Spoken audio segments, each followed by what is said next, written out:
How to turn off or on create shoppable photos and videos on Amazon Shopping on Android or iOS phone. First open Amazon Shopping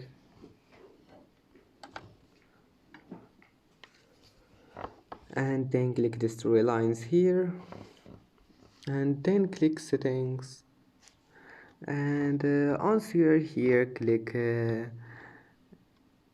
this one, permissions, and then scroll until you find create shoppable photos and videos. Now you can turn it off or on.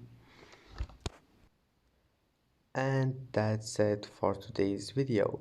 If you like this video, please don't forget to like and don't forget to subscribe, and thank you for watching this video until the end, and see you in the next video.